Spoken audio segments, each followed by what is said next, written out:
छोड़ो यार।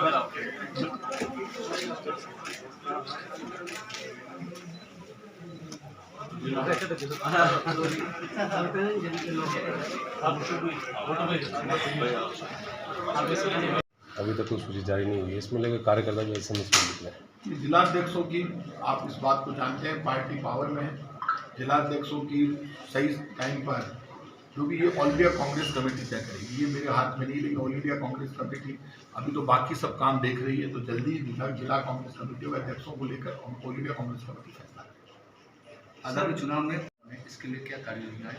सबसे बड़ी योजना है, कांग्रेस का काम बोलता है और बीजेपी का झूठ बोलता है। वल्लभनगर के चुनाव हुए, मैं खुद उदयपुर का प्रभारी था और मैंने कांग्रेस के लोगों को भी कहा था, सब लोग मेरी मजाक बना रहे, उसमें मैंने कहा था भैया वल्लभनगर में 20,000 से ज्यादा वोटों से जीतेंगे, बीजेपी की जमानत जाती होगी।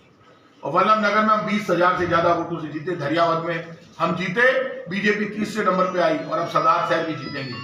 भारतीय जनता पार्टी खुद इस बात को जानती है, राजस्थान में कांग्रेस की सरकार ने टीम भावना के साथ काम किया है। कांग्रेस के घर में इनर फाइटिंग कितनी भी रही हो, लेकिन हमने जनता के कामों से कोई समझौता नहीं किया। आपस में हमारे परिवार में कई पॉलिटिकल फाइट भी हुई है, पॉलिटिकल कंपटीशन भी रहा है, इसके बावजूद भी काम में हम नंबर 1 है पूरे देश में। सर, राष्ट्रीय ध्वज नेशनल इश्यू है, हमारी स्थितियां कमजोर रही है, लेकिन अब हम पाली में ऐसी कोई गणित लगाएंगे जिसमें हम ज्यादा सीटें जीत कर आएंगे। युवाओं को भी महत्व दिया जाएगा, जो जनता में पॉपुलर है, ऐसे चेहरों को आगे लाएंगे।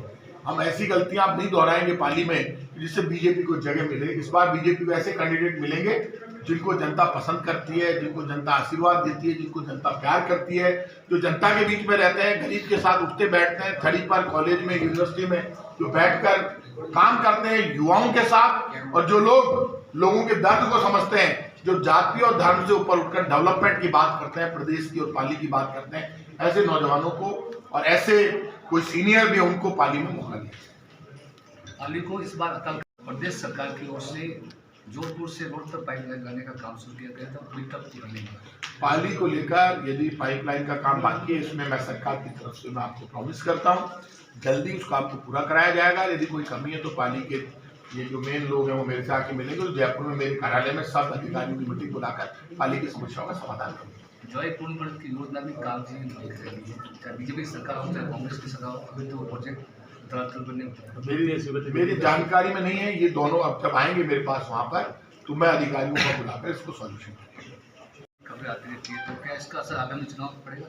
एक बात आप मानकर चलना, कांग्रेस पार्टी एक परिवार है। कांग्रेस पार्टी का बेस कार्यकर्ता है, कार्यकर्ताओं के दम पर यह पार्टी चलती है और पार्टी का कोई गुट नहीं है, पार्टी का एक ही गुट है, वो है सोनिया गांधी जी, राहुल गांधी जी, खड़गे जी, जो नेतृत्व कर रहे हैं पार्टी का, और उनके नेतृत्व में पार्टी काम कर रही है। पार्टी में अब एक ही मकसद है, कोई नेता हो, कोई कार्यकर्ता हो, बिखर कर नहीं चलेंगे। हमारा एक मकसद है, 2023 में फिर सरकार बनाएंगे और राहुल गांधी जो अपना पसीना बहा रहा है, सड़कों पर निकला है, उसकी आवाज को बुलंद करके गरीब के लिए, जवान के लिए, महंगाई के विरुद्ध, बेरोजगारी के विरुद्ध कांग्रेस अपनी आवाज बुलंद करेगी। ये कुर्सियों के नाम पर कोई भी झगड़ा, वो सब झगड़े साइड में, मकसद एक है, देश के जवान को बचाना है, देश के जवान को, माँ बहन बेटी को भूख और तेजी से बचाना है, ये कांग्रेस का मकसद है। सर, ये भारत राजस्थान में हम सब, आप इस बात को जानते हैं, पार्टी हमारे यहाँ पे सामूहिक नेतृत्व में लड़ती है और मुख्यमंत्री का चेहरा कभी भी कांग्रेस पार्टी में घोषित करके नहीं लड़ा गया। पिछली बार लड़ा गया था नहीं, किसी का नाम हो तो आप बता दो, मैं खुल के कह रहा हूं। हमारी पार्टी का नेतृत्व राहुल गांधी खुद पदयात्रा कर रहे हैं, इस वक्त लोग राहुल गांधी की तरफ देख रहे हैं, सारा देश उनकी तरफ देख। कांग्रेस की नीतियां, कांग्रेस का सिद्धांत, कांग्रेस का काम और कांग्रेस का सामूहिक नेतृत्व कांग्रेस की ताकत है। कांग्रेस में ऐसा अभी कभी पहले हुआ नहीं है, ना मैंने देखा। जब से मैं देख रहा हूं कांग्रेस पार्टी में, तो कांग्रेस पार्टी कार्यकर्ता बेस्ड पार्टी है, तो कांग्रेस पार्टी एक परिवार के साथ एकजुट होकर सामूहिक नेतृत्व में हमेशा चुनाव लड़ती है। क्या परिवर्तन किया? राष्ट्रीय ध्वज का जो नियमों में परिवर्तन कोई भी लगा सकते हैं, कभी भी लगा सकते हैं, जबकि वो एक सम्मान है। देखिए, राष्ट्रीय ध्वज हमारा है, हमारे सीने में, हमारे सर के ऊपर है। ये हमारी आन बान और शान का प्रतीक है। राष्ट्रीय ध्वज का अर्थ क्या है? सबसे ऊपर केसरिया, जो स्वाभिमान, शौर्य और बलिदान का प्रतीक है, वीरता का प्रतीक है।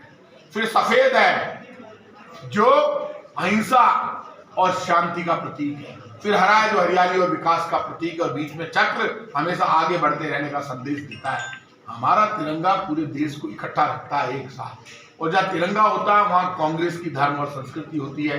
तिरंगे को लेकर कोई डिस्प्यूट नहीं है, सब लोगों का है, तिरंगे पर सबका हक है, इस पर ज्यादा डिस्कस करना ठीक है। आगामी चुनाव में राजस्थान आने के 20 दिन पहले राजस्थान प्रभारी का पद छोड़ना, क्योंकि जो मैंने भी कल अखबारों में देखा, अजय माकन जी हमारे बहुत सीनियर कांग्रेस लीडर हैं, और उनका पद छोड़ने का मुझे भी बहुत दुख है।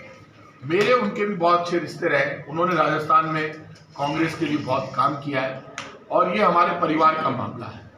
और इस मामले में अजय माकन जी से पूरी कांग्रेस के यहाँ पे राजस्थान में बहुत अच्छे संबंध है। मुझे भी अच्छा नहीं लगा कि वो इस्तीफा दें। ये वक्त मोदी सरकार के जुल्म का जवाब देने का है।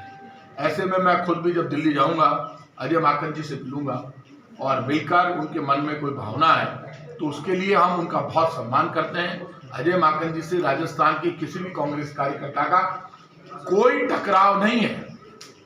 अजय माकन जी और पूरा कांग्रेस का परिवार इस वक्त मोदी सरकार के जुल्म के खिलाफ लड़ने के लिए एकजुट है। इसलिए माकन साहब के मन में कोई बात हुई है, कोई दर्द है, तो उसके लिए मैं खुद भी मिलूंगा व्यक्तिगत रूप से, और मैं उनका बहुत सम्मान करता हूं। उनका सम्मान हमेशा रहेगा, और हम सब हमेशा सम्मान के साथ अजय माकन जी के साथ, राहुल गांधी जी के साथ, हमारे कांग्रेस नेतृत्व के साथ राजस्थान में